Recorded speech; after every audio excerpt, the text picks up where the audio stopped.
Bart's thermal site location, the campfire ring right there. Investigated that. Looks like it was a large bipedal something.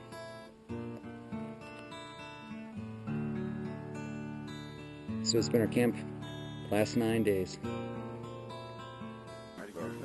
I didn't mention the Oh, Jay loved it. Oh, great. Because he heard other stuff about it. Yeah, that was cool. In the car. I had photos of the car. I mean, Jay and Pauline at least he said, you know, Bart really sure. Get you. What percentage of the time do you keep the... Hey, Tom. Hello, Robert. What's that on covering the limbs? for the therm? Yep. Here we are gathered Unless here. I'm looking through it, I keep it covered. At the undisclosed location. I always keep it just so it doesn't, you know. Always have it Hey, Wally, how you doing? Yeah, that's the best way to go. This is pretty cool. This is the Pathfinder you have. I'm really impressed with what it I does. got. I'm going to record Bart's speech here with audio Oh, that's pretty cool. and thermal. That is very nice. We'll put that on Facebook. What I like about that is So I can get it on my... looking right at the Pathfinder's therm.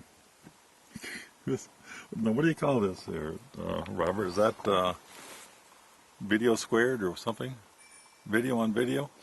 I don't know. That's a good one. Ready to rock and roll? You're on. Okay, first I want to thank all you guys for coming. And I want to thank Justin, because none of us would be here if it wasn't for him. As you guys know, I canceled trip to Washington. This was like kind of a last minute. We were supposed to be, Leiterman and I were supposed to be leaving today. And after what happened 3 weeks ago, I figured, why am I going to drive 20 hours to where I saw one 5 years ago and drive 5 hours from home, and we got it right here. Plus, this might be our last opportunity getting up here, because in another month or so, they're going to gate this off when the weather starts turning. So as I said, we're about 7,100 feet. I want to start off, just let you guys know, just kind of do a quick recap so everyone's up to speed of what happened. I didn't believe the site was going to be still active. No way. That's my mistake. I had no idea. We did the lie detector test with the polygraph with Justin. Roe initiated that. Roe's doing the documentary, which he's doing a great job on. That's, you know, about halfway through or whatever. We still, hopefully it's still unwritten what's going to be in there. We're hoping. So,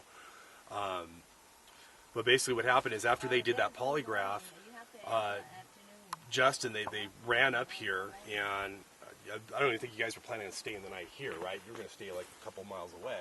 Yeah.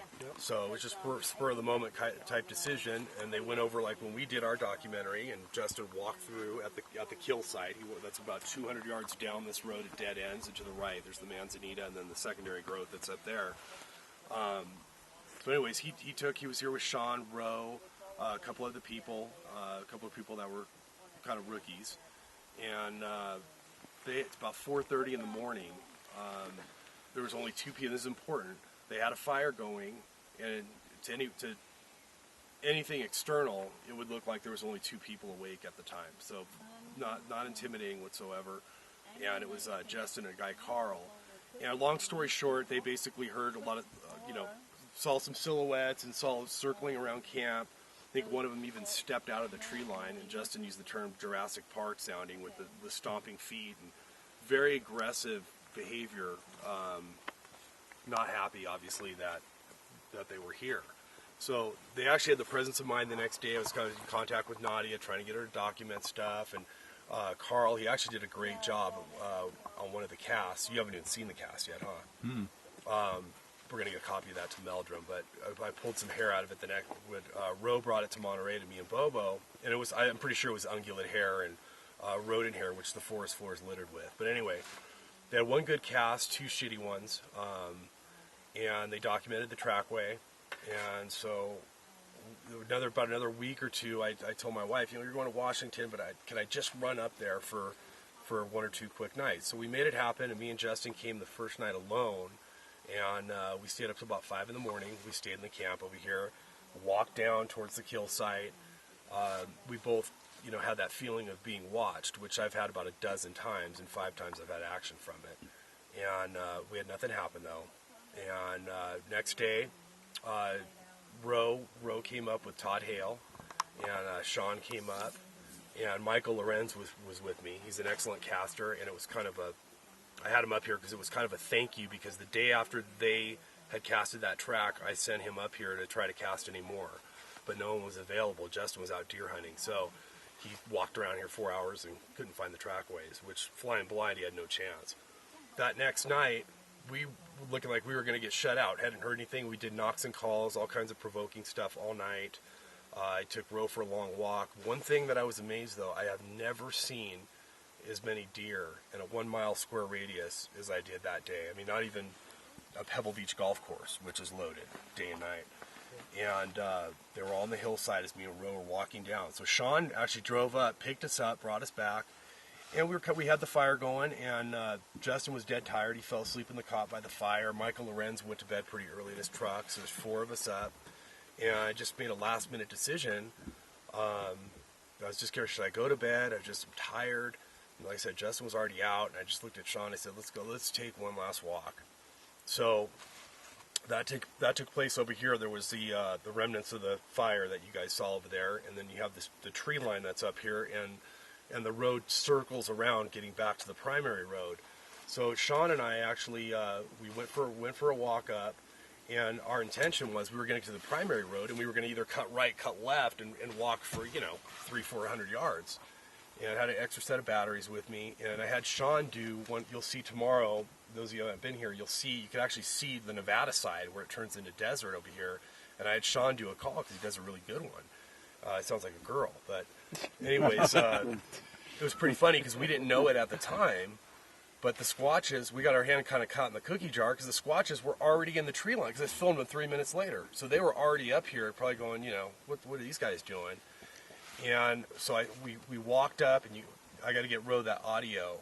It's pretty amazing. Literally, from where me and Sean walked up, it was 2 minutes later, and you hear on my audio, Sean, I'm filming Squatches. You remember that.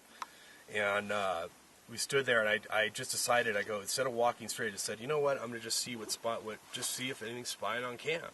And it's something that from 5 years ago, it was totally unexpected. And my thing is just pay attention when no one else is. And I looked down there, and I knew like that. And you can see in the footage, initially it's just standing there, and it's just kind of rocking back and forth. And I'm just used to seeing animals and people from that distance, so I knew what I was looking at. But I did have one fear. Maybe I'm filming the guys in camp because I didn't know the distance at night, so that was always in the back of my head, but I knew they were bipedal. So anyways, I filmed them for a little while, and then I didn't see them again, and then there was like an hour and 10 minutes worth of footage and like 10 reels where I started and stopped it, walked up another 30 yards, looked back down, nothing. Every other angle I tried, I couldn't get them. I went back down to the same spot, and that's when I got the best footage, when there was like the first 40 seconds where one is crossing back and forth in that little corridor.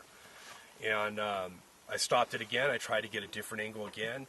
Walked up past these little secondary noble firs on the side of the road. Nothing. And came back. I didn't see him again. So me and Shai go, we got to walk back to camp because 50 minutes has gone by. I got to get more batteries. So we walk back, come back in camp, and Ro and Todd Hale are sitting down. I see them stand up, and they're.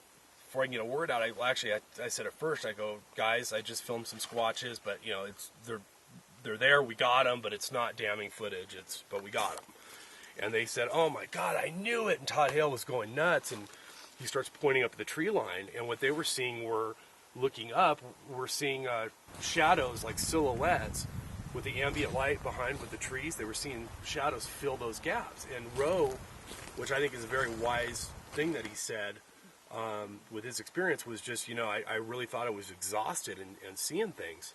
And his eyes were playing tricks on him. Todd Hale was pretty sure that he was seeing something. So anyways, they pointed. I said, stop pointing. Everyone sit down. But they were actually pointing right where I was filming them from behind.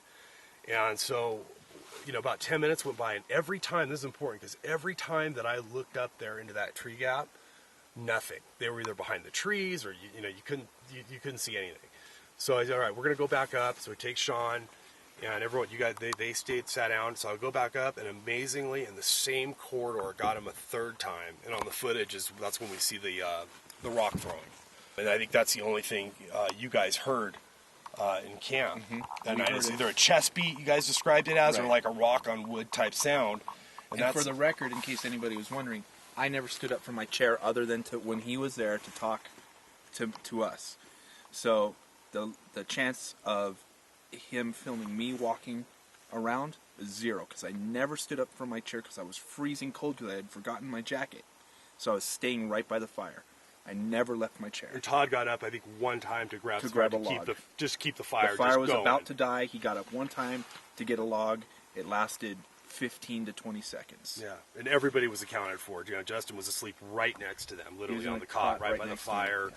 Michael Lorenz was out like a light. We would have heard him too if he got out of his truck. So, anyways, I had to make it. This is all important because it's kind of setting up the mind frame for what I think we want to at least try to do the first couple nights, and then we can, as I like to say, audible at the line of scrimmage from there, because we have plenty of time to do that. I had to make a decision because I didn't see them again for a few minutes, and I realized, shit, it's almost 3:30, and we've only got like an hour and a half, 2 hours of daylight left. And I had my vehicle and Rose's vehicle were up below, probably about 20 yards from the tree line, and I had 2 recons on top of our cars, so it was covering this side of the camp, looking uphill. And I had everyone just pretend they're going to bed, and I, of course, do my thing where I have all the windows down, I'm laying down and therming, and had almost at least a 3/4 view of the hillside. And I really believed, based on the behavior from what they experienced the couple weeks before, I really believed that they would come in closer to camp. And I went home physically ill because we just pushed it to the limit. I know Justin was just wiped out. He had to drive the next morning. I couldn't get my eyes open. And we didn't see anything, and they avoided that whole side of the camp. Now, some interesting things. Now, what are some of the parallels here, like I mentioned with the deers? The guys told me that while I was up there filming them, 3 deer came literally almost into camp, and which is a rare thing and usually a sign that a predator is around. Like I said, I probably saw 70 or 80 deer that day and night. I mean, it was just, I've never seen anything like it. We were being paralleled by a herd for a good, I'd say, half an hour when we were on the walk. That's correct. That was around 9:30, 10 p.m. Yeah. And I kept thinking it was the same herd, but then as Sean was driving us back, I'm filming, and I'm like, wait, that's a herd, there's a herd, there's a herd. So they were just all lined up. So, I mean, and we saw a deer 5 minutes ago right here. And we got a great crew. We got great equipment. I think this is in my 10 years in the field, physically being in the field, I think this is the greatest opportunity we've ever had. I really believe that we have a great shot to have activity here. We're going to do the recreation tomorrow, by the way, as soon as it gets dark. But myself, Ro, Sean, Justin, we know they were squatches. Enough to bet our kids on it because everyone was accounted for. They're bipedal, and we didn't hear a thing. They got up in that corridor without making any noise at all in pitch black, which is pretty fascinating. I want to keep everything that happens here for now confidential. There's a lot of things going on. I realize Wally's got a DNA study going with Melba. Tyler, myself, and Justin, we have not a study, but an examination. As you guys know, we have some independent labs looking at stuff. That's still in the process of going. So I really don't want people to know that the site is active. And I felt really insecure the last couple of weeks not being able to do a proper recreation with the thermal footage, because even though I know what they are, I'm a detailed guy, and I want to have that done. I just feel better about having that done. And we're going to do it the right way, and we'll do it tomorrow right when it gets dark. But I just want to keep everything that happens here, photographs, everything. Just please, for now, just keep everything confidential. Don't talk to anybody about it. I don't care if we get knockout footage, because we want to have all our options on the table. And there's a lot of things going on. Ro got a Sierra project site. He got a website, and I think he's just going to kick it to me and Tyler, and we're going to work on it together. Ro's doing the documentary.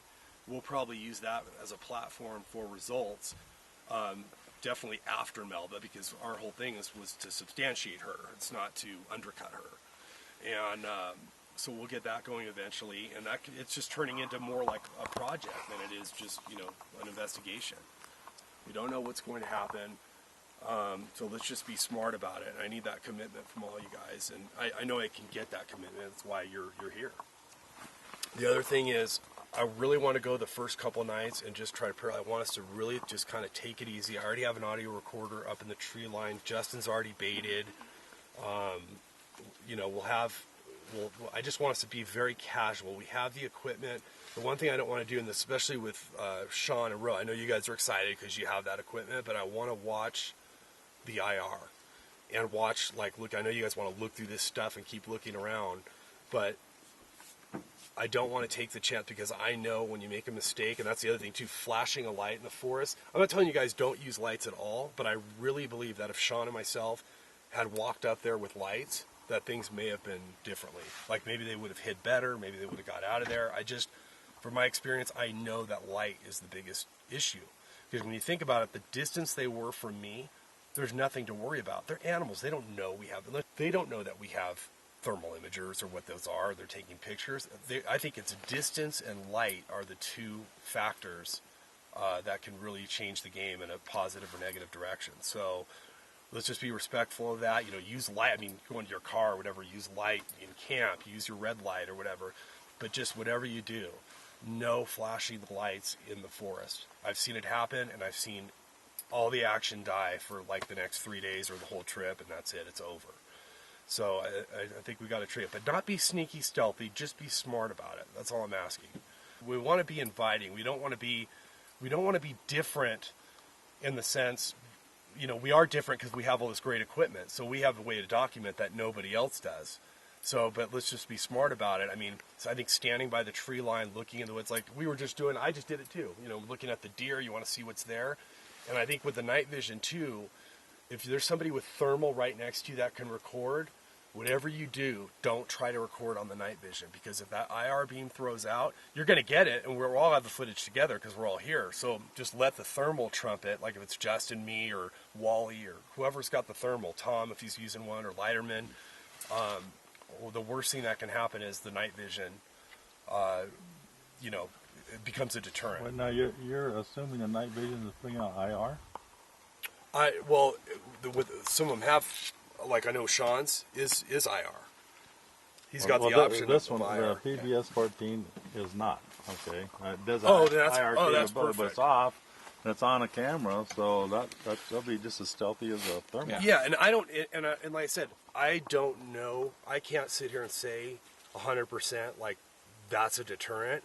But I think based on the history I think of the IR subject, is an deterrent. yeah, I think in the history of the subject, what we know about animals' IR vision and what we can see even through the cameras, I think that it's wise to treat it that way. I think it's a smart way is for us to be very careful. Mine doesn't. My IR is optional, so I can keep mine. I can keep mine off. Perfect. Yeah, that's keep it off. Yeah, treat it like a light, opinion. and if you have an opportunity where one is in the open, in a road, right, then utilize the IR. Right. If you guys, especially too, if you guys are alone and it's going, I mean, sure, try to somehow signal somebody who's got thermal, but don't let the opportunity go. But if someone's standing right next to you with thermal, let them get the footage.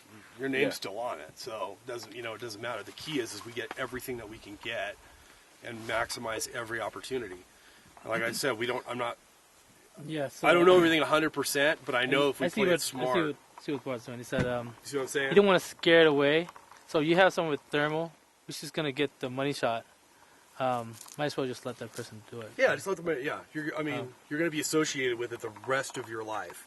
But if no one's got thermal around you, that's it. Yeah, then you take the chance. What you don't want to do is say Sean, you just went to go take a piss or whatever, and there is one walking or whatever, and you're so tempted, and you look and you're by yourself. Instead of yelling for the guys to come over, just film the fucker. Yeah. You know what I mean in that situation. But if Okay, I'm standing there with you, sense. just to notify me, like, hey, look over here or whatever, because you got the thermal. I think just being careful and smart about it. Let's just maximize every opportunity. We can only deal with the information that we know from experience, and we could still be wrong on some things, but I think we just do the best we can do. I think this is our plan. Is that for me and Ro is we're gonna document everything that's going on here. Yes. With our night vision. I think it's a So great we're gonna idea. follow you guys. I mean, like you said, take it easy. But But if you don't have to use the illuminator, don't. Yeah, just whatever you do. Remember that we obviously know this. We do know, based on and you guys know this because based on just think about this being here. Where do they come both times? They came. They used the tree line and they use vantage positioning over camp always. Well, that's an incline and that's vantage positioning over camp. It's a perfect way to look into camp. So that tree line is basically their psychological protection. So if we're walking right up to the tree line and not giving them that leeway, they're not going to give us anything back. I really believe that. I mean, I want to say that I know that, but I think based on what's happened, especially here, I think it's a smart guess, let's just say. And then we're just going to audible at the line of scrimmage. If we have nothing happen, we're going to get very aggressive. I mean, I want to throw the ball down the field. We got, some of us have 7-8 days. We're not going to leave any stone unturned here. So, but let's just, the first couple nights, let's just play it cool. We're basically, if we're on some road walks, just keep it like 2 people and, try not to be anything special, use any lights. You can walk just fine without, even a dark moon like this, you can walk just fine with no light. Me and Sean just did it the other night. It was pretty close. So just remember, the first 2 nights, we're campers that just happen to have all this good equipment that we can see. And we can see good distances here just even being centered. So, and just kind of look here periodically and just kind of be inconspicuous about it. I mean, like I said, when I came down to those guys, and they got up and pointed, it's not their fault. I mean, they just got in the field recently. They're not, and they're excited. I would have done the same thing. So, but when I did look up there every time, it was like, I don't know if it was just a correlation, luck, or whatever, but they were behind the trees. I couldn't see them, and I knew exactly where they were because I just filmed them from behind. So I just thought that was very interesting, and I tried like 10 times, getting sneaky, pretend I'm bending down and like, looking at the thermal, looking up. No, nothing. I had no other, that's how hard they were to film. I had no other advantage on them except that one little corridor. Wow. And that was it. And they should, looking uphill, if it was daylight, they would probably still be in the same corridor because technically I shouldn't be able to see them from that position. That's what's fascinating about it when you think about it. So we'll knock that recreation out tomorrow. I wanted to do it tonight, but obviously let's just get settled. And as far as the meals go, I spent $350 on groceries today. I'm going to cover most of the dinners. We're going to do fajitas one night. I'm going to make a special sauce another night for pasta. We'll do a chicken stir fry one night, and I got burgers to do a night. And then for the morning, we're going to do my famous pancakes. You like pancakes, don't you? And yeah, but I don't get up in the morning. That's right. Yeah, Wally's only up for lunch. So we got some ribs too. So. Yeah, we got ribs. Yeah, Sean's wife made these great racks ribs. Of ribs. Holy crap. All right, good job. Thumbs up. And then I want to let you guys know too. So I found this little parallel too. That the 2 greatest experiences I ever had when I saw mine at bumping 5 years ago in Washington, and then when we filmed these 3 weeks ago. My wife broke my balls the worst that she ever did, fighting with me too. Didn't look like I was going to go because we were never going to talk again, whatever. So I had her shoot me in the nuts last night for good luck, though she didn't care. I mean, this is your call and stuff. So just literally get out the only thing I want. care about. Okay. Great. Yeah. We don't want this site. As you can see, the only this is a thing I special have place. as far as this avenue of I think everybody knows I'm making a documentary about Justin. He's my partner on it. Okay. So all the footage that we shoot here, we asked that if we could use it, if we get something good, that we could use it and help tell this story. And you'll credit them. And absolutely, everybody gets credit. Great. Great. I'm sure it's going to be quite a while before the documentary's actually finished and ready for distribution. So at some point, things will be seen probably before then. If it does, cool. If it doesn't, the important thing too is even like with the footage I got, like I said, you guys now all of you guys have seen the footage. It's not damning footage, but it's all going to come down to, assuming we get nothing else. I really feel we got a great chance to get more, but if we don't. I don't know at this point. I haven't decided if I'm ever going to release it publicly. We may do it just through Roe's documentary. Roe may set up another little mini thing for me because I had the real-time audio running, so you have all the tension with like Sean, who was great. He started out nervous, and then he was like, I'm fired up. He's ready to go. And so we have all that audio, even coming back in camp, their reactions when they're telling me stuff. So when you attach that real-time audio to it, and we do the recreations, and if the recreations are very impressive, well, then, now you throw in DNA results. Then you throw in him nailing the polygraph. I mean, now you got a pretty amazing case, on the cast. Yeah. But the point is we'll have options. Even if we get the money shot tonight from 20 yards, the point is no one's going to make decisions on it. We have all our options on the table. You know what I mean? I think the smartest way is just have all your ducks in a row, do all our due diligence, give the field something they've never had. I don't want to blast baby crying. Bigfoot calls. I want to do baby Baby crying worked great the other night. and distress fawn. Do you have distress fawn? No, I just have baby crying. Okay, that's all right. No, that's fine. I just don't want to do like the. I don't want to do the top. If we do any calls, I'd rather have Sean. Sean has the best do a real voice call. for it. Yeah. It's real feminine. Well, let's see. Oh, and Kip. So Kip did some. I appreciate you doing this. By the way, no worries. Yeah. So Kip did some topo maps, and you can really get a feel for the area. Because we'll branch out and probably do. We'll work like a couple mile radius.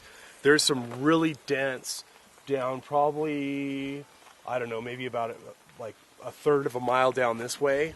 There's a whole strip of really dense forest that I don't think very many people have ever been in. That's probably the densest area here. But we think, Justin and I think that they come from the side of the kill site and they circle around here and cross over here to get up into the tree line to watch down in this camp. Any chance to catch them back where we branched off, those upper meadows where the roads...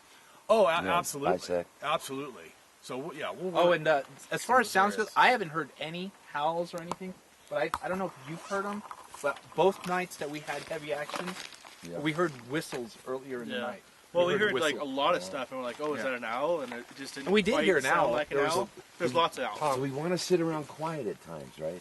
Well, yeah. At the end of the night, pretty much everybody pretends to go to sleep, or they do go to sleep, and two people need to be hardcore. Actually, too, if you know what I'd like to do is have, like even tonight, later tonight, I'll walk up with somebody going up the road similar to where I filmed them. But too is working down this way with a third. You got your therm now. Right. You maybe want to take some, and maybe somebody always watching. Like, say we're all going to be over here by the fire. Someone watching the back end. Right. This way, so I we have the reporter perimeter of going camp down covered. there near the stump. My tent's near the big tree, and I have no rain fly on tonight. Is everyone in a position though that they can film from where they sleep, basically, Yes. and they could see or film before? Okay, that's going to be important too, because it may happen after we all go to bed. I mean, now I don't know how I'm ever going to go to bed. Well, when it's one dark, good thing, but- we have bait in the forest. Yeah, so 90% of the bait, I think I've set it up Over 2 times, is pretty much all right here.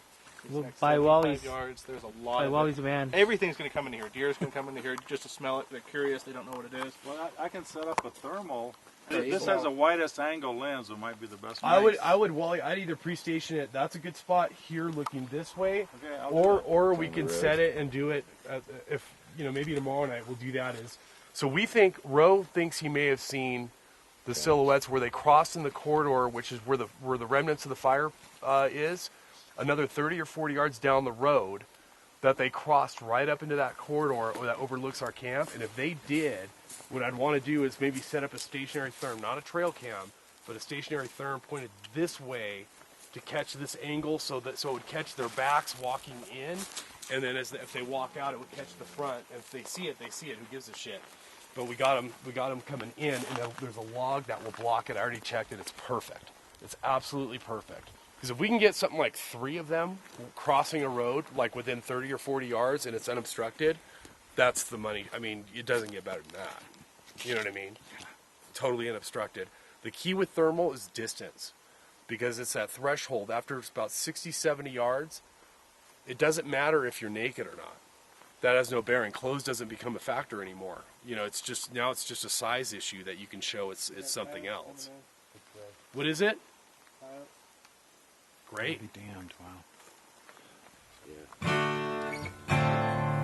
You figuring that out?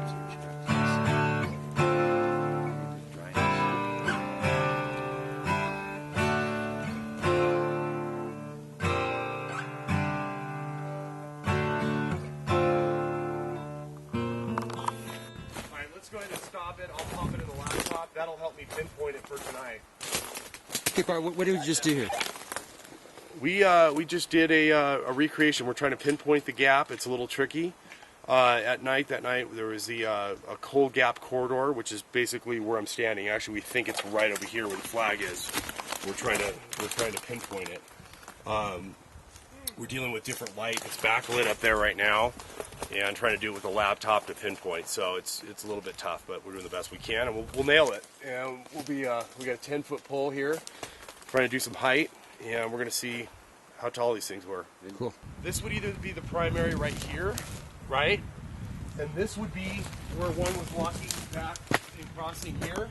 Yeah. But I can't see the bottom of the gap. It's because of the light. Or this was the initial where they were crossing, and then back here is where the last walking was. We won't know until it gets dark. Yeah, I hear you on that one.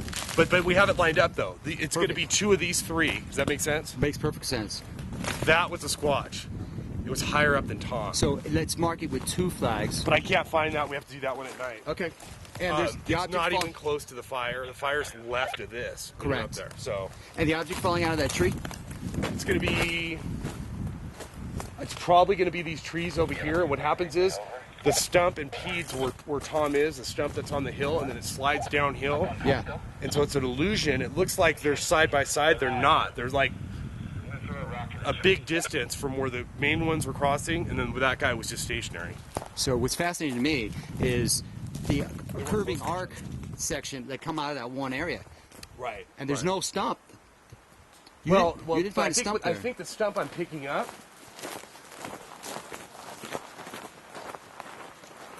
Hey, Kip, come on down. Come on down, Kip. So where were you at just now, Yams? You were where that flag was. Oh, I put the flag there. Okay, yeah. Okay, so I think we're not going to know till tonight. Mm-hmm. I can't flag it right now because it's impossible to tell. All right. All I know is that it's bigger, Then higher up on the hillside. higher than you, and I don't think it's a size issue. We may not even be able to pinpoint that one. Right. It's an illusion. So actually, the ones that are walking back and forth, were either where flag 1 and flag 2 are. We'll pinpoint that. Right. So we have it lined up, Mm-hmm. but we don't know what 2 in a row they are. It's either going to be 1, 2, or 2, 3. Does that make sense? Yeah, it Yeah. makes perfect sense. Now, the stationary one is high up, so it's an illusion when you look at the footage. You think you're seeing it. Oh, next Those to are where the walking other and they're ones over are. here. Right, it's not. right, It's an it's illusion. He's up higher. So, and that's where that rock comes from. And then the other one would be further this way where the object gets tossed. And I'm assuming it might be somewhere in these trees over here. Well, I won't know till night, or probably right over here. Pretty Good. crazy. That's but cool, man. it's 105 yards Yeah. is how far they were. Based on me standing at the farthest gap. The farthest gap. Correct. So it actually may be about close to 100. So it's either gonna be flag 1, flag 2, flag 2, flag 3. I'll know tonight. Now I know why they were stepping like that. It's the hill's topography and debris. Yeah, exactly. That's crazy. So Bart, can you talk while you type? Yeah, what I'm doing right now is we're finishing pinpointing that location. It's a gap about 100 yards down from my position, but we have to get within a foot or two of my position, so we're going to have to compare the old footage to what I'm currently seeing through the therm. Pulling that footage up right now. Bart's shoulder. So Bart right now is looking through the therm, and he is comparing the therm shot that we have here. Which is hard to see through this lens. Can you see through the gap? Hey Tom, this is Robert. Bart asked me to ask you to wave your hand so he can see you. You can move the light back and forth, that would be helpful. Hey Kip, this is for you. If you can move to the gap and move the light back and forth so Bart can see your light, that'd be good. Okay, tell Kip to stay right there. Okay Kip, stay right there, that's good. There he is. Okay, okay, so no, tell Tom to get closer towards Kip. Okay, Tom. Above the tree, in front of the trees. Okay, there he is. Okay, now I see him. Okay, hold right there, that's perfect. Okay, now tell him to go left until I tell him where to stop. I'm looking at this. Yeah. And let's just watch real quick. I think Kip is further back. Kip is too far up. So let me check again. Tom's perfect. Okay, tell Kip to go to flags number 2. There he goes. Okay. That's it. Hold that position, Kip, perfect. That's it. Okay, now what I want him to do is I want him to go, wow, you can see more of him. Okay, let me just get in position here. Okay, how's that working? Yeah, it's fine. Okay. Just went back Tell and him he's forth. got to go all the way left, though. There he goes. There. Perfect. Good job, Kip. Keep that. Good. Yep. Okay, Kip, another assignment for you. We're going to have you move back to flag number 3, Behind the tree. which is behind the tree, and we're going to have you move back and forth in between that gap position. Going to have you back behind the flag about 10 or 15 yards. like towards the fire You're going to pit. be backing or walking towards the fire ring, And then crossing back and forth. and then crossing back and forth. Go ahead and have a seat in the chair facing us. Perfect. Yeah, see, I can't see him. And then the last thing I want him to do is go to the wood pile to grab something. Perfect. Now, go to the wood pile like you're going to grab something and walk back to your seat. And that's it. He'll be done. Tell him that's the last thing. Did you hear that knock to the far right or something like a rock falling? No. Okay. It was distant. Wow.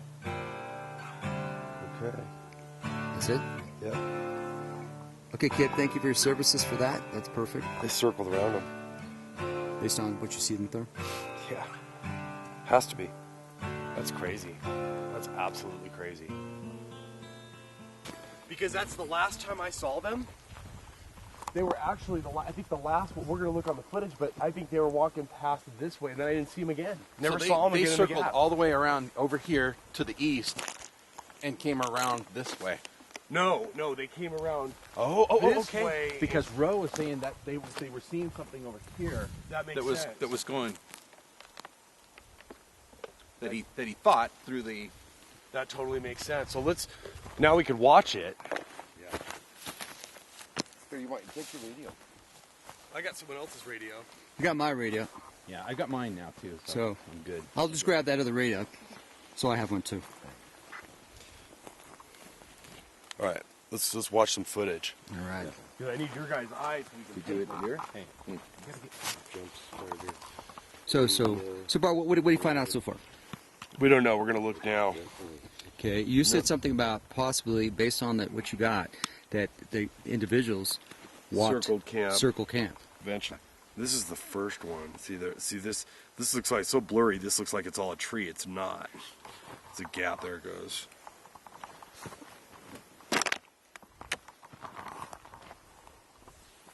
That's a trip though, because this definitely is one.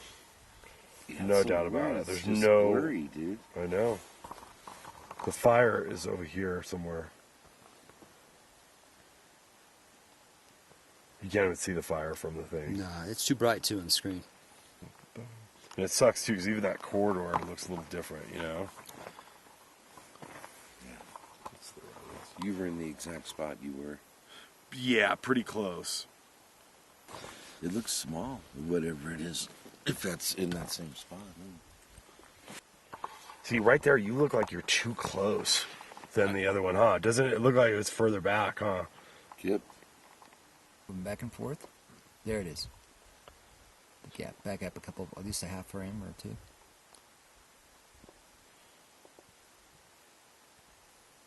Yeah. Right there's. That's good. There it is. That's a good one. Now we're comparing it with the other one. Looks like a good match. Yep. No, here's Kip, come here. here's the last one. Now we're finally got everything in tune. Okay, so this is good. There's a whole bunch in my car. Okay, Kip, there's you and Tom. Okay. Okay. And there's the Sasquatch. That's awesome. Both blown up. This is obviously just way better detail. There's a size difference for sure. And there's a Yeah. I'm smaller. There's no doubt, though, that where you're walking here is where it's walking. There's no That's doubt number about it. 3 where I'm at. Yep. number 3 position. Oh yeah. Okay. Actually, Cool. we're pretty close, don't you think? Not that much of a difference. He's actually, but see, the problem is though, Is he hunched? he Is could be a few feet close. He could be like a few yards closer. I don't know if we'll ever be able to pinpoint that. Right. But at least I know though, because gap. when you were those first couple times, you were even when I was looking at you, like he's too close, because you were like you could see too much of your detail. You were too like up close, you know. Right. And that's definitely it. So let's. There is fairly close size difference. I mean, fairly close similarity in size. Look at the size difference in Tom's position. Tom is a lot smaller than this other Do position. you think? Yeah. Yeah, Yeah, definitely. you are. I even think this one's bigger than Kip. Oh, wait a second. Yeah, go back. See the size? So that's Tom on the right. Correct. That's me in the middle. Yes. And now that's point the pointer where the on the comparison one on the other one. Which one would you God need? damn, man. Cursor? Look at the damn... Curse that. You're the one. You You're can't the gap even on see the left. that that's 2 trees in the middle. I know. You're the gap on the left. Hold on. We need to... I'm this. I want to... Yes. This is, That's you. Okay. this is a perfect shot, so I want to It get does this. look bigger than me then. Do we have Oh, yeah. anything to write on or put in a phone or anything that we can fuck? I'm trying to just document the seconds. There's a figure right off to the right. There could have been a third. Right here. Yeah. Really? And when you do your walk, you overextend your walk. Mm-hmm. I think you get pretty close to that area. I did overextend it quite a bit. Well, that's okay. We're glad you did because can you do him overextending his walk? There's definitely a size difference. So Kip, when you were doing this, did you walk way over at this far side? I think I may have, but I don't know for certain. I know that there is, at one point I was overextending and I think you guys called and said, hey, just walk back and forth in front of the gap. Don't need to go as Because far. The fact that you did overextend, on the far right-hand side, there's something that's moving before that thing gets tossed. I want to fire some rocks and see what happens. That's what I told Kip. Slow down. That's all right. Yeah, I was going too fast. All right, we're just trying to get some comparison with Kip. I feel very confident right now that, and I think wouldn't you guys agree by looking at this, we're going to pull up where you're going to see where Kip was at section 1. Mm-hmm. That this, I'd say they're exactly at the same spot. Wouldn't you guys agree? Yeah. It does look. Yeah, it looks identical. The variation ever so slight would be your filming location. That's it. Yeah, point to it back and forth so as you click it, so viewers can see the exact spot you're looking at. That is the spot. So dead center, Skip his head down. Okay, now we can start seeing some size difference here. Okay, so see, Tom, you are in the right spot, Tom. Now look, that's you and that's Kip, and that's that and that. So 6'3" and 6 foot. I'm 6 foot. I think there's no doubt now. You're smaller, Tom. Definitely noticeable size. Now, Kip, so now we know. Still confident. So where was that third? Are those flags still there? Yes. All the flags are still there. That is exactly where they were walking. No doubt about it. Part 2 or 3? 3. They're walking behind. Okay, so what was that distance? 80 yards? 83? No, it's going to be like 110. This is the clear stuff. Yeah, look how much closer he looks compared to this. But look how, because size, look at that one way down low compared to me, which is a little taller looking. Either that is smaller than me, or it's further back. It's further back. They never see how you're right here, almost in front of this. And this is number 2 spot. Yeah, Okay. it's number 2. So then we're thinking that was number 3 spot right there. Yeah, and I think the bulk is definitely It's the bulk. It's not the height. Yeah. It's probably 6'3" Then we to don't know. 6'5". You know. I'm thinking that I was trying and stand up straight, but I was probably hunched a little bit. So you can see where you're going. It's dark. Yeah. Yeah. You're slightly hunched. Whereas the Squatch was The probably Squatch might be. Let's see. Watch this. Let's watch now. Let's watch the Squatch. He's not as needing to be as cognizant about just walking. And when he just walked too, he kind of turned and went back towards the back. He's going to come across again. Okay, because he's trying to move and kind of work his way around the fire, staying just out. He's still though. This is on number 2, so he's right behind the tree line. Okay. Is where he is. Very interesting. Very interesting. At least we've got something now for comparison. See how he's like stepping up? See that? Okay, this is the one I like. This is the padding one right here. Bam. Just fucking drops that fucking weight. See, when you watch this, I'm surprised like you and Rowdy. Mm-hmm. Like, you look at that, I mean, a skeptic would look at that and go, oh, well, I guess it could be a person, or but you knowing the circumstances, the people, whatever, like, the way that walks right there in steps, you didn't, like, think that looked, like, squatchy to you? Like, you know what I mean? Compliant gait, kind of? Yeah, I mean, it's just, you can kind of tell the fucking... It's a committed step. I mean, it's like power. That's why I thought it was Look stepping at this, over something. Look at this thing. Bam. That leg is up in the air when... You saw that, Yams, right? I'm watching it. You don't think it's trying to step over something? It's just... I mean, it looks like it does, but it looks like they may walk like that. That's the thing. Okay. I mean, that's how Patty walks. And she wasn't trying to step over She doesn't she lift her legs up, Yams, like kind of like up and then... Yeah. Mm-hmm. So I really need to nail it. We'll do this again maybe tomorrow, but I need to be... which way? Tom, I need to be a little bit this way, a little more angled this way. Let's go see the. Okay, I'm looking now at the fir trees. So I need to be. I think. Let's see one more. No. Maybe just 6 inches to your left. To this way? Yeah, check it out. Because see where that fir tree is a little cut off in the original frame, and the other one is in just 6 inches. See that one is fully in the frame. Where the left branches of this fir tree. See that? Yeah. You guys aren't noticing something else that I notice, and you guys aren't noticing. I'm gonna give you 5 seconds to look at this and tell me what the difference is. See. What do you notice about Kip? His clothes. That a boy. Oh, okay. Yeah, you see the distinction on his jacket and hat. Well, that's an obvious. But the problem with the other one that's kind of blurry, it's harder to see the detail. It's blurry, but it's still. I'm wearing a jacket. Yeah, you can tell he's wearing clothes. Tom, same way. Yeah. I mean, look, there's a complete discoloration even at 100 yards. Yeah, I'm wearing my North Face jacket. It's so good. It was obvious. We didn't even say anything about it. Right. Yeah. After doing these other thermal experiences, there's definitely a difference in clothing and nakedness. I mean, it's definitely a naked animal compared to a human. I mean, even though there's blurry, you would see, if you see Kip's, you would see some kind of a discoloration. Now, it is a far distance. Yeah. And I would contend if you couldn't see Kip's clothes, then I would contend all bets are off as far as like the clothing go, the clothing issue. But because you can see his clothes very clearly, this fucker's naked. Yeah. Yeah, it's all consistent. There's no difference. Whereas with my jacket, you can clearly see that it's darker because it's probably not as... He's glowing bright white. There is no discoloration whatsoever. Because it's insulated and my heat is all being kept inside my jacket, So, I think it's squatches, and I think you need to come to grips with that, Robert.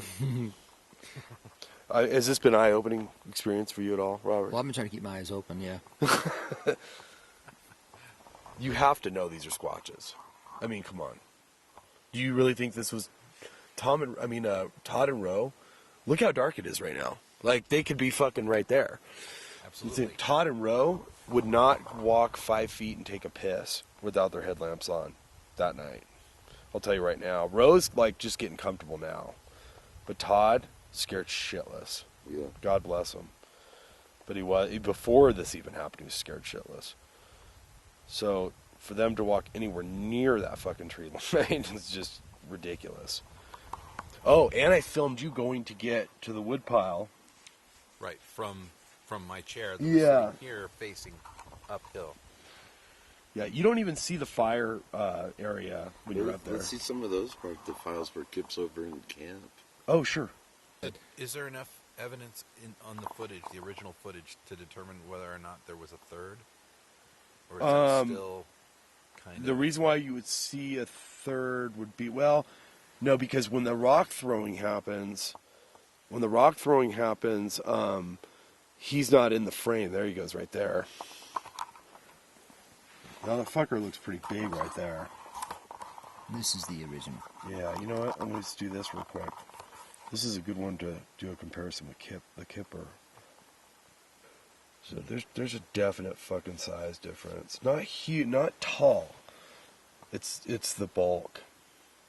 And you know, that was like the one I saw at Bumping too. It was like, it wasn't that much taller than Paul Gray's. I remember that, but it was just because of the size. It was just like the girth was like, it was like 2.5, 3 times his body mass. And Paul's really skinny. Yeah, Paul is. And you could see his clothes like really good. Remember, though it's weird with closing, they always call it the threshold distance, and usually that threshold is unobstructed from 60 to 70 yards. However, on certain nights, I've seen close on people 110, 120 yards away. And this new camera attachment, this new camera thing is doing. Oh, this is just unbelievable. This is without the extender lens, which I'm going to slap on right now because we're going to Squatch with it. So this is good. When we first put this together, it's just you're just like, you're working with something that's a lot blurrier, and that's because me and Wally had probably the first H series off the line. It was the first set, the first ones that we were on the waiting list. So we got all the bugs. So it was nice. We had the first original handhelds that are consolidated and record, but the downside is we had all the bugs. It didn't even have a time date stamp on it. So it's so bad that, because I helped facilitate getting the equipment in the field with a lot of researcher friends and my thermal guy from Rockland by Sacramento, well, what he would do, just give them that same deal he'd give Wally, and they'd get the new unit, and the time date stamp did not originally come, so it was an upgrade. It was on an SD card that had to be programmed, and you'd put it in the card and run through this whole program, and it'd put the upgrade on there, so that would put the time date stamp. When I'm so bad with technology, but when I tried to upgrade mine, it didn't work. I talked to FLIR and they said, no, all original units, it's a problem with the bugs. You have to send the unit in. We have to do the time date stamp on it. So we did that. And then I didn't know that my H series, the original one, was a problem with the screen quality wise until you and I did our, in Washington last year. So we did our thermal experiments. Remember, Kirk said, no, I got to film with mine. Bart, look at the difference. You have a washout on your screen. Yeah. So I sent it in, and they told me they fixed it. Well, apparently they didn't fix it. And there's the proof of it right there, because that's what the quality that Brandenburg's had.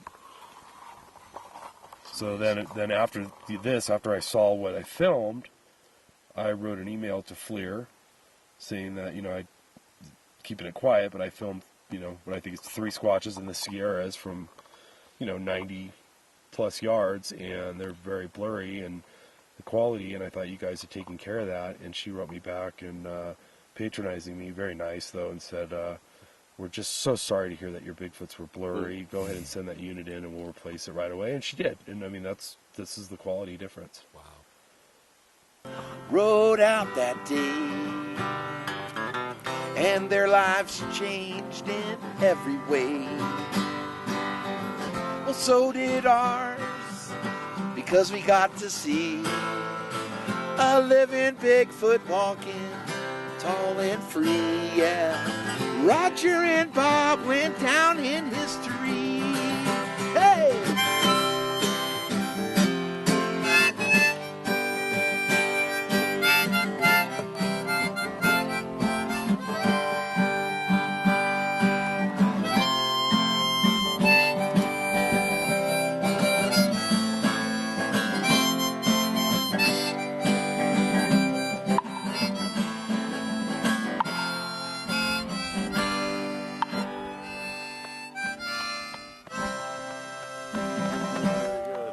Whole rendition, the side, and you got it. Yeah, you nailed it. Tell us the story. Bob said that when he first heard it. You tell the story, Tom. But then,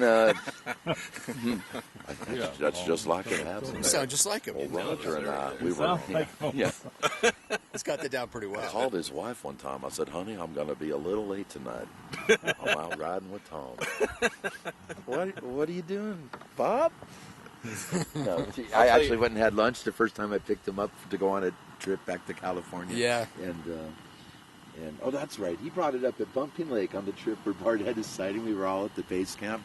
We all sit down with our dinner plates, and I hear you do a pretty good imitation of me, Tom. And I say, I said, well, it is the sincerest form of flattery, you know.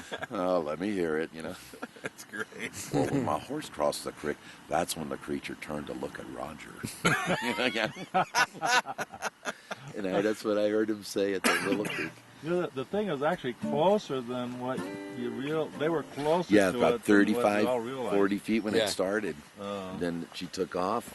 And he would say the movie makes her look a little fast, but it was a determined walk, but not a run. I mean, that is a really good walk. I mean, it's so natural.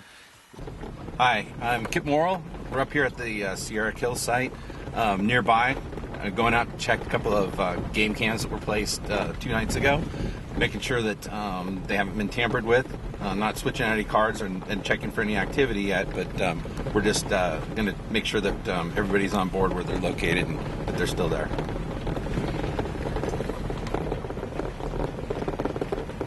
Bit of a game trail that we spotted that came off the road, and so we're probably, it's not very far off the roadway, maybe 100, 150 feet or more. So we're just checking to make sure it's still in order. Yeah, definitely. All right, good. I didn't think that there's really much chance of any kind of track, but I guess we could kind of inspect as we walk up. Yeah, sure. take a look here. So this is like a game trail, like you said. Yeah, pretty natural. Yeah. I mean, it's kind of interesting when you get out here how obvious it is when you just kind of open your eyes, how maybe an animal will look at it. You can actually see the natural path. And one of the things that we noticed, I mean, you can see, maybe it's not a distinct path, if you will, but as you get a little higher up, you can see the different deadened down timbers. If you look straight from here, you can see how they've been trod across just in that middle spot, where it's it's a trackway, it's a trail. Yeah. And so, if you look off to the left, you see that stump. That's where we placed it. It's definitely, and if we don't want to trigger it, we can kind of walk around behind it. All right.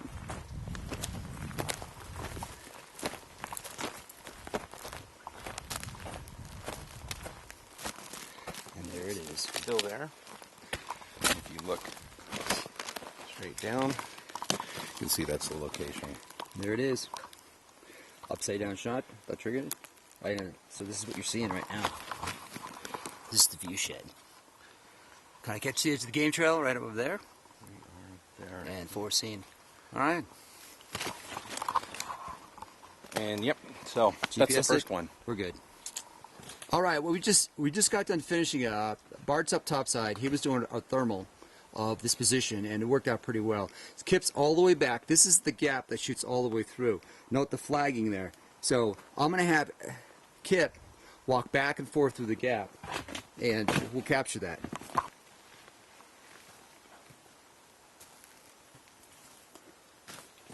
All right, go one more time and then freeze. Right in the gap, right there. All right, that's the same thing Bart was capturing on the therm. I'll leave my light on so you can see where I am in the dark here. So this is the position of the stationary object that doesn't move. And I'm standing on a stump here to get some height. I'm about 5'7", on a good day, almost 5'8". But here's his measuring stick that Kip put together. Here's 7 feet. So I'm about 7 foot tall when I stand here in this position on the stump here. And this is the position that Bart said it worked perfect with the reenactment. So whatever was standing here could about 7 foot tall. And Kip was just over that way, going back and forth through the gap. So this is like the third position we're working on, and Kip is standing on, basically he's standing on top of these 2 stumps we found, and he's got his stick measuring, trying to balance there. So Kip, how tall are we over here? 9 feet tall. About 9 feet tall. Point. That's perfect. Look at this. Kip's 6'3". Now he's 9 feet tall on top of these things here. And he's going to do an action where he basically drops that rock down. Your light's kind of bright there. Let me move over here. I'm going to move back just over here to get a better look at the position. And you can still see him right there. So this is what Bart's looking at, is you don't see Kip. You just see the object being dropped from right behind these vegetated trees. And we're going to see if we can duplicate that. All right. Got the rock. Got it, bud. Good job. Thank you. There it is. Just a standard rock. It's heated? It's heated, which actually turned out pretty well in the therm when we pretty much had him toss it. So I'm going to back up, get out of the way so he doesn't hit me with it. You probably won't see it in the dark, but go ahead. And that was the toss. And that's what we saw. And here's our little helper, Hunter. Hey, Hunter. Hi. Hey, thanks a lot for helping us out. Thanks, bud. All right.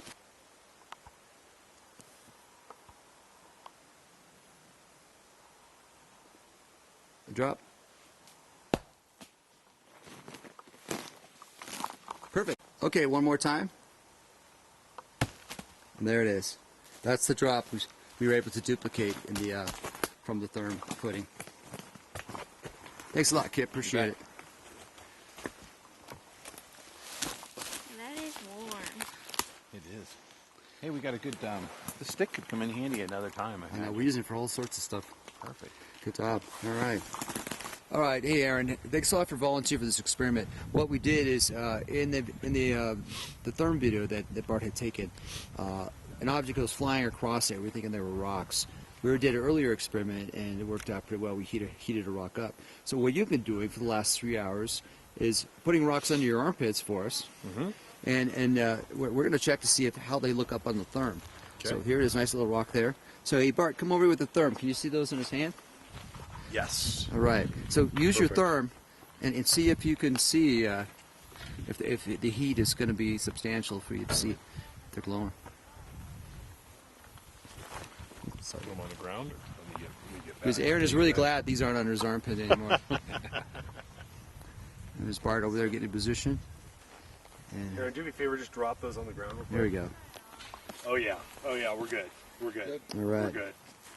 Yeah, now it's 3 hours under his armpits. Of course, he wore a shirt, then the rocks in his other upper shirt, but that's cool. So that is significant. You could put rocks under your armpits. You could heat them up enough where they will be seen with a night vision scope. Thank you for donating your armpits to science. No problem. Hey, Kip. Yes, sir. The next thing what we're going to do here is we got Bart over here with his therm on again, and we have Aaron over here. He's going to throw those rocks and see if Bart can see him. Yep. You can see him. Yep. You can see them. Excellent. Thank you very much. Those are smaller rocks too, about 2-inch diameter. Good job. This thermos, we got to. Can't see them with the therm because I'm too amplified here. Oh, now we got to find them again. I just have to move back. All right, let's see. Bart's okay, trying, they're over. Bart's trying to find them on the they're ground. right- okay, walk in. Walk a little more further. Good. Okay, there's one right below you.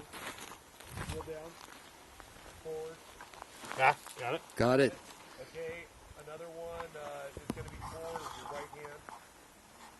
Got it. Got it. Okay, and then that one's just in front of that, a couple inches. Got it. Perfect. Look at that. That's great. 3 locks. Found those with therm from a distance when we threw them. That's pretty awesome. After 30 minutes was pretty accurate. Substantial too. Yeah. This is good. All right, now it's off to a few more experiments in the film site. Martin. We're with Bart Cutino at this last therm sighting, and you've seen the footage during the nighttime shooting, and we want to give you a perspective of what it looks like during the day, because there's some artifacts that you see in the night vision scope that look a lot larger or closer or bigger than they actually are. And Bart's going to go over those items too as we work our way down the hillside. Okay, Bart, go ahead. Yeah, well, it turned out we were about, I estimated about 90, 95 yards. It'd be about 105 yards, and that's compensating with downhill a little bit. Those unfamiliar with using a proprietary unit like a thermal imager, you'll see different objects within the frame, and they'll all appear as if they're lined up, and there's not. There's tremendous depth in between, and depth perception is always an issue with thermal. Let's start over here, because this basically was my position looking down into that gap. And we have the first snag that you're going to see in the video is right in front of us. It'll actually look like it's a lot further down, very close to me. say about 20 yards or so. 25, call it 25 at the most. 12 flows. Like Bart, this one right here, for instance, when we're looking through the therm footage, we see what looks like a branch sticking in the footage and has this curve to it. And we thought I was on the far side, but you informed us that your hand's on that branch. Absolutely, yeah. this is the one, but it's been a month since we've been back up here to do appropriate recreation, and a piece of this has broken off. There was a little bit more of a curvature with this additional piece. We did look for it, but I mean, it's very difficult. We got a lot of sticks and branches down here and debris. So, but this is definitely that first stick that you see, this little snag piece that you see in the footage right here, and it's literally 25 yards from me. It looks almost lined up with the guys that filmed down there. And that's on the right hand side. That's correct. Yeah, that's correct. And can we see the film site from here, or do we have to keep moving? We actually can see the film site from here, and the best way to see it is looking down, and we have two trees that form almost a perfect V. We have a gap in between. There's two trees that line up, a snag and then a tree, and then we have the gap that's all the way in the back, and that's right where the tree line begins from camp. At the back of that gap, it looks like it's funny if you watch the footage, it looks like it's an illusion, but it looks like a portal, but it's not. It's just actually a cold gap. There is a tree that's in the back of that gap that gets absolutely no sunlight, therefore it's not holding in any heat. And that's why you see such a dark corridor that the subjects go in and out of. And that is directly straight down below me here, next to those V trees. All right, we'll keep working our way down it, and you can just fill us in as we go. Nothing too identifiable from my position there. We have to walk down probably another 40 yards here, and find the position of the stationary subject. It is a football field walk.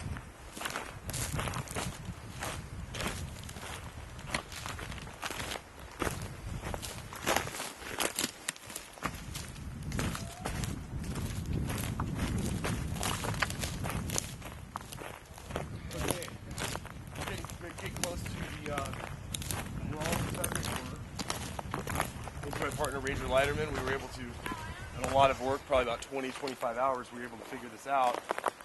In the footage, you will see a stationary subject. It's just going to look like a glowing heat signature, white, kind of roundish. It variable moves a little bit in the footage, but mainly stands still. It doesn't really change shape too much. We already checked. There should be absolutely no heat signature coming from behind us. The campfire is in back of me to my right. There was only two persons there looking uphill. They are not viewable from my line of sight standing on that hill. But this is actually where the stationary subject is, and Ranger Leiterman had determined about 7 feet. He had to stand on my cooler, and that looked about right from my viewpoint up there. So yeah, so Bart, why is it that a height like myself, or why is it that I couldn't be seen from up there? Well, you're going uphill. You've got a stump in front of you. Actually, this stump is partially visible from my line of sight. From back up there, looking down. So it almost looks like it drops down, and it'll look like this subject here is actually lined up with the one or two that are going back and forth, the one or two subjects that are going back and forth through that gap back there. And as you can see, there's almost 20-yard difference here. So let's go ahead back there now. So Bart, where are you moving to now? What section? So now we're moving to where I first identified the subjects, and it's alarmingly close to where my companions were at the campfire, falling asleep in their chairs, looking uphill.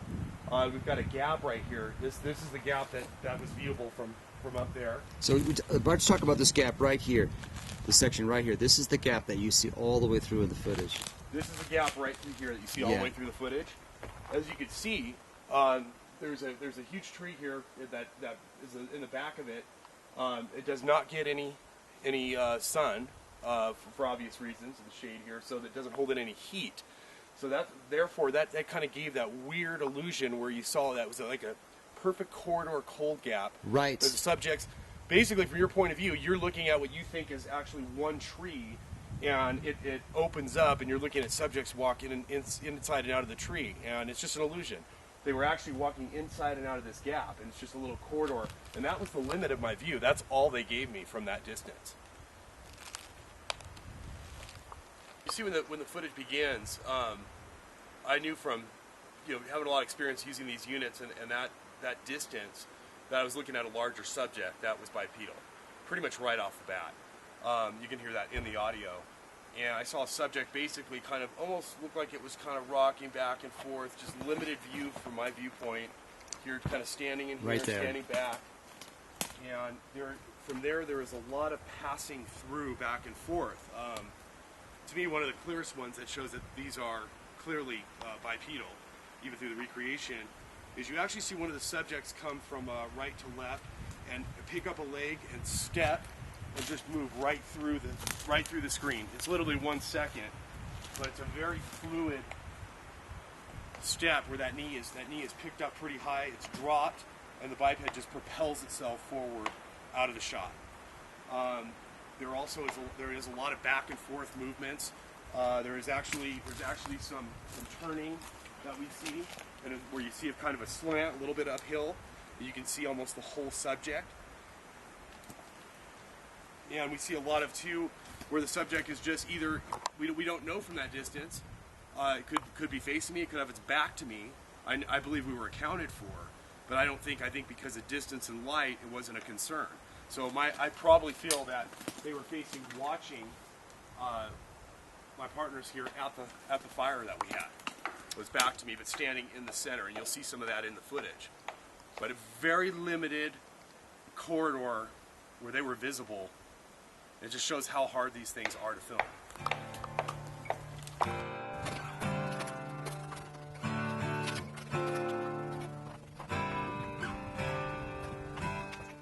So I'm standing in the corridor, and I want you to come over here and take a look at this. I want to show you the viewpoint from the subjects I caught spying on our camp.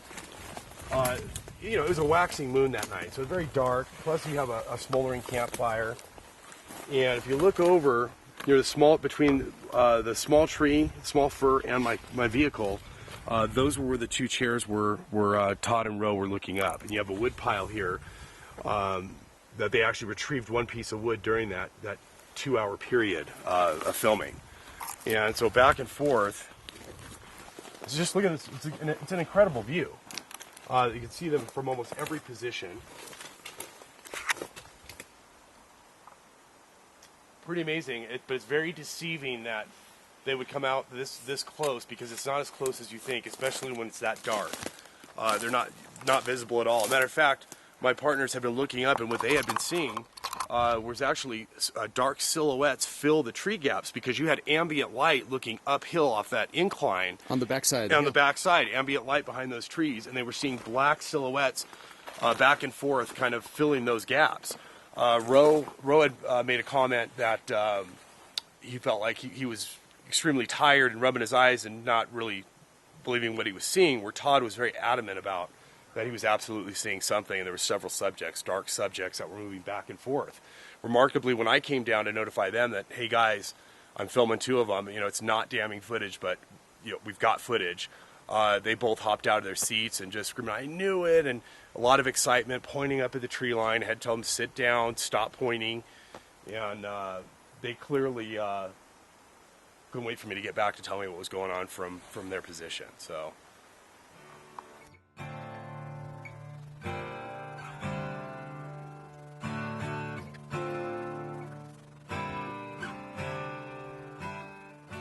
I'm standing in the gap portal. I just talked to Bart.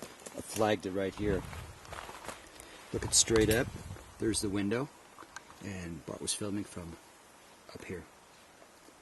This is where all the shots are coming from, up this way. And this is the portal.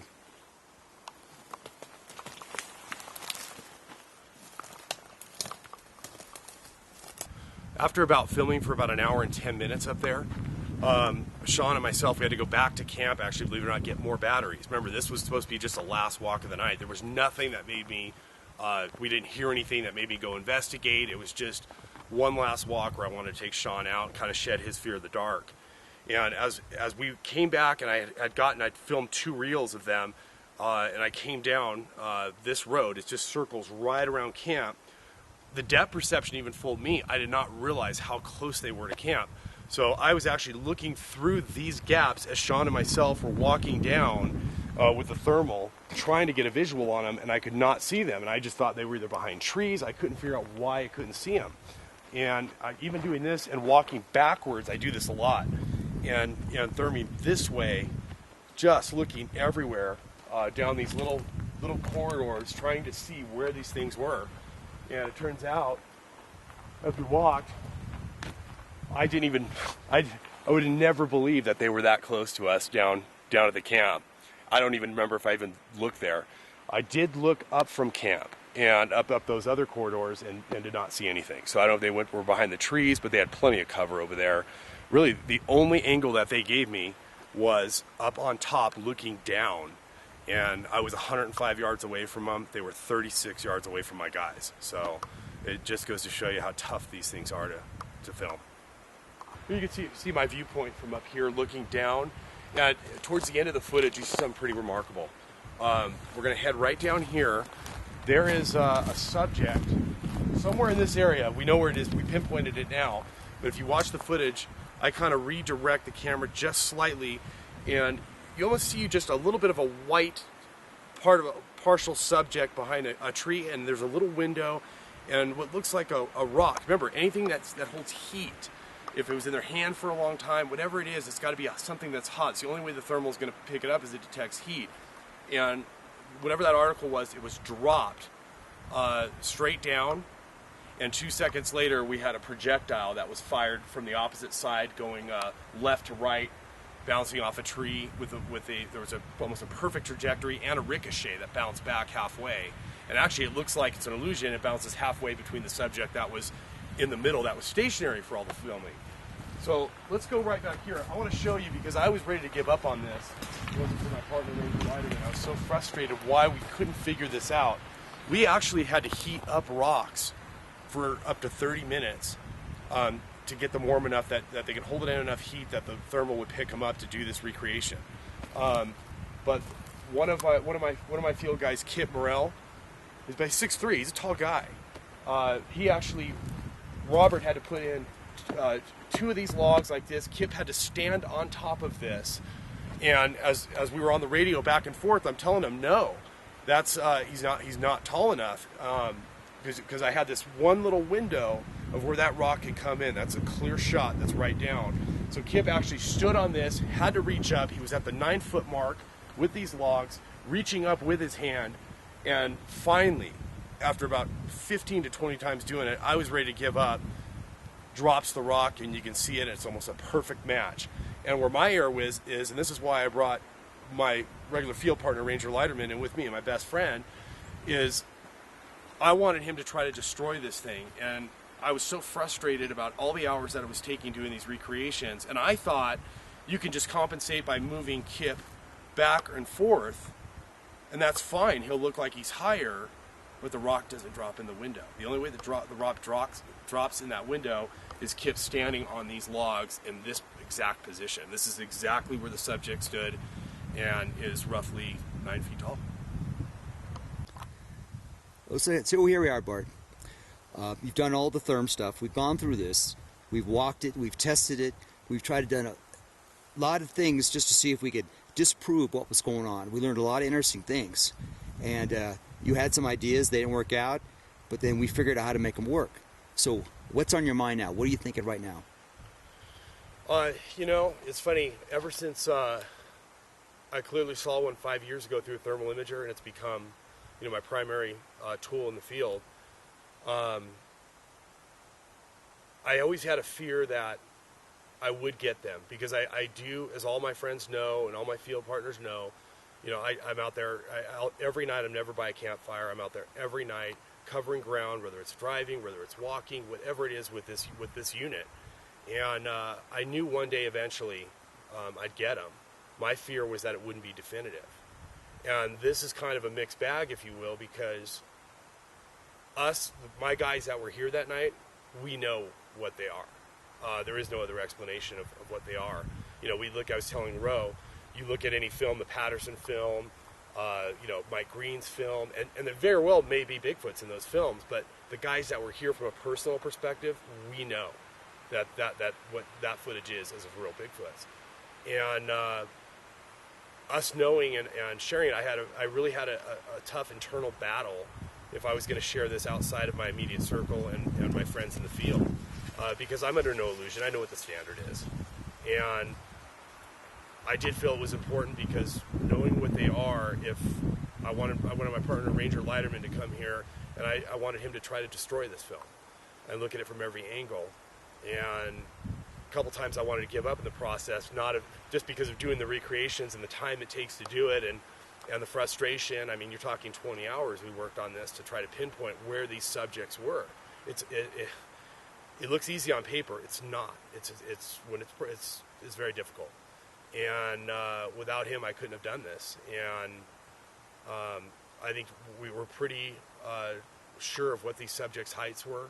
And you know, even the smallest one that was going to be you're going to see is around Kip's size, around 6'3", 6'4", as Kip stood in for that subject. You know, I was the tallest guy there that night out of the six of us. I'm 6 foot, and I'm the guy with the camera. And we're at 7,100 feet. We're, you know, in the middle of the Sierras. There was nobody else here. And I think that this is an important exercise to take the time, do the due diligence, do this right. I had other guys working on this too, and I felt it was important to share it. But I do know it's not damning. I knew it at the time, and I know it now. But I think it's an important video. I think it shows a lot of behavior, and take it for what you will. We're still determined to get more and get better. This is not the money shot.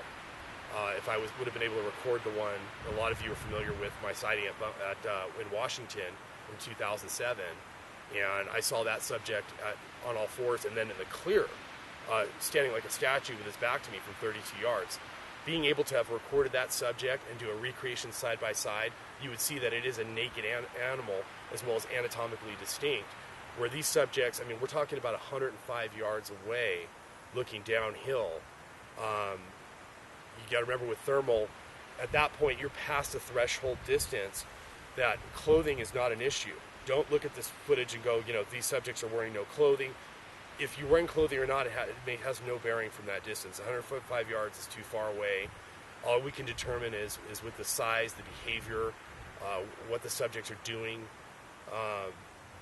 So I think it's an important thing to keep in mind. But I left here satisfied. I brought an expedition back because this is a seasonal area, and wanted to give it one last shot. And we're in the middle of that right now as we're finishing this recreation process. And we'll continue to be here in the next few years working this area because we know it's here and we know what happened. And we're intent out to improve it. So Bart, it's been 5 years since your Cascade Washington trip and you had your thermal sighting. And it was, now I remember going back up later and doing the reenactment, and you were pretty stoked about that, and it was through therm. And that was a piece of equipment that's come a long way in squatching. Not the fix-all. You got to know how to use it. It takes a time to put in to use it, but you're able to see that. You didn't get it recorded. Now here we are at another place in the Sierra Nevadas, and now you have a recorder that has recorded something. And with that said, what's the next step with that? I think the next step is, like I said, I'm under no illusion that I know what the standard is, and the standard is we have to get better footage. I think this is important footage. It shows a lot of behavior. It's probably the longest footage on record. You know, some probably won't see it that way, but I thought it was still important to release it, and I think probably even be more determined to get better. And what I think about it is, it was 5 years. It took me 5 years to see one again, and without one of these units to counter their nocturnal activity, I still wouldn't know 100% that these things are real. That's what's pretty crazy about it. And what's even more remarkable is that trip up here a month ago, I almost made the decision minutes before to go to bed, and then made a decision. You know what? The thing I learned from my first sighting is pay attention when others aren't. And I grabbed Sean, who was with me, one of my guys, and we took a walk. And as we circled around, we were going to go on a 500-yard walk. And I just said, you know what, stop. Let me just look down and see if anything's spying on camp. And I knew in 5 seconds. It was just clear as day as 5 seconds down that corridor what was there. So, this time I got him, but it's still not good enough. We need to do better, and I'm intent on getting better. So I remember when you called me up, say, Robert, guess what? And I said, I don't know what. You told me that you captured squatches on a third, and you're going to send them to me. So you did. And I looked at those things, I'm going, okay. I'm looking at these silhouettes that are a little kind of out of focus because of the distance, and it's third, it's pick up heat signatures. And I'm looking over there, and I'm going, God, I hope. So Rowdy and I spent 3.5 hours staring at those therms, breaking them down, following your notes, comparing a still daylight shot. And after our 3.5 hours discussion, we decided amongst ourselves that you were seeing people walking around the campfire, and that's all you saw. And then you said, no, Robert, it's not that. Then their depth perception of the therm, which I didn't understand, which is totally different. I was confused as to what the picture was.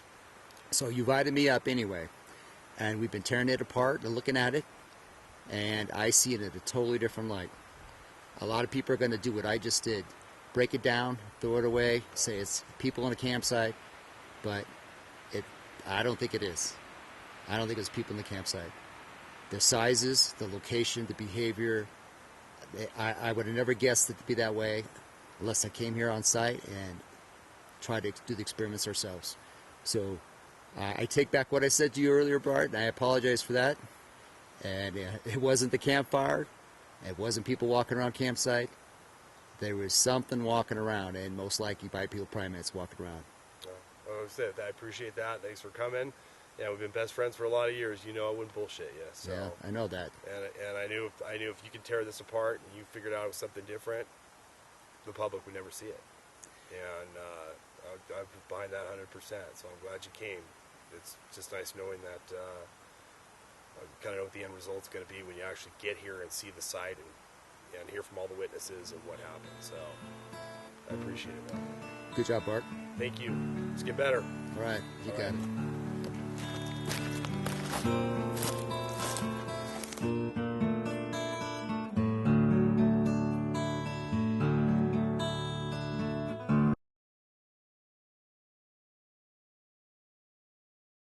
Hey y'all, should be hearing this. This is Bart over here.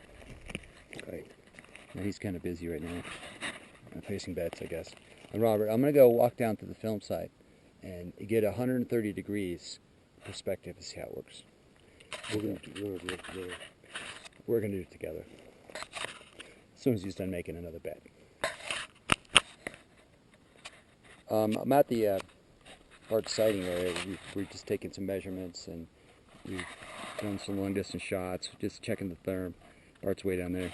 But I'm going to go ahead and walk down through the film site, just give you an idea of we're using a 130 degree lens angle. I did the film site on the way down. So here we go. Okay, viewing position. That's where Bart started. Looking back down towards the gap. Camp in the tree. Towards the campground. That's walk straight down. So here we go. 103 yards. This is the terrain. This is viewing through.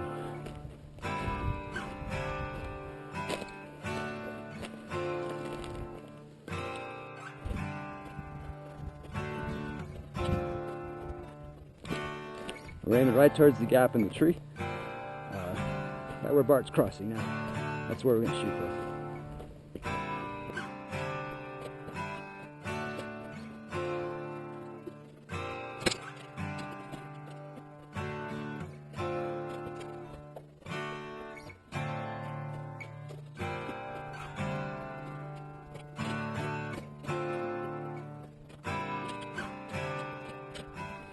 That's where the middle figure was. We thought was a fire originally, but it's not. Too far to the side. That's where the drop rock thing was. This is the gap to the crossing. gap. So a quick view of that. And through the gap,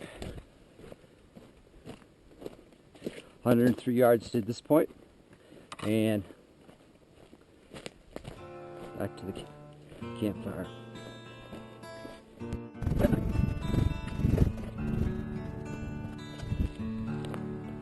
And here we are. Bart, how far to from here to the middle tree? Oh, from there? Yeah, from there. 36 yards. 36 yards we just crossed from the gap in the tree to here. And this is the view of the campsite from here. And there you go.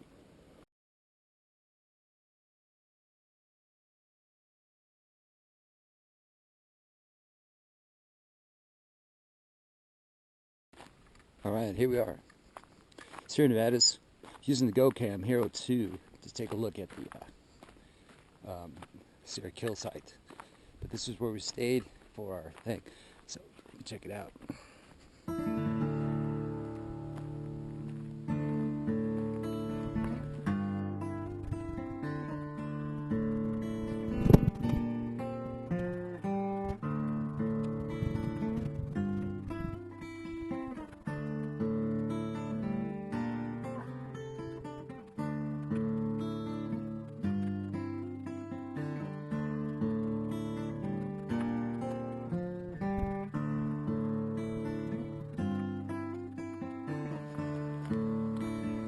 This is where they first stopped the car.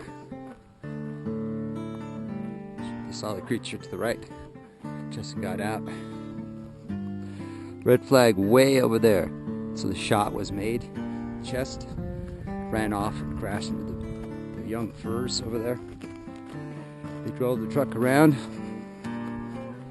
Stopped at that log. Went in pursuit.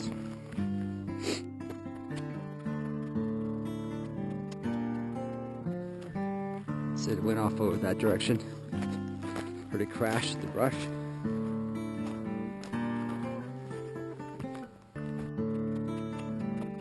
You can see the flags just over there where an initial first shot was made. They moved this way.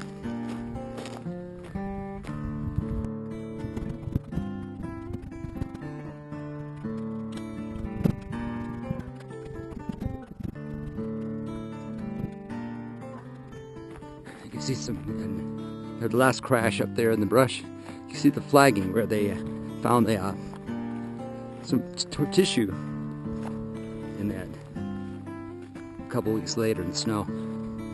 But right here, heard some moving in the brush.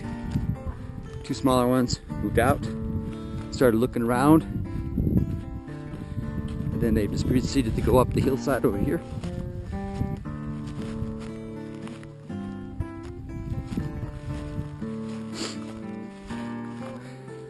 That's where one of them was shot in the neck, rolled down the hill, and expired in the arms, and was stashed under debris here. Never to be seen again.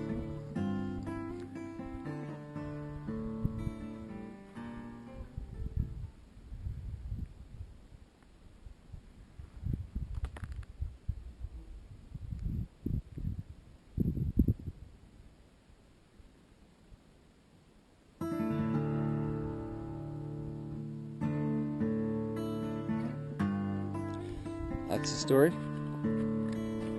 It's interesting coming up here to take a look at it. And reliving it. Dug here, cut some brush, nothing. No signs of anything. Excavation over there, nothing. But it's a mountain alder patch here.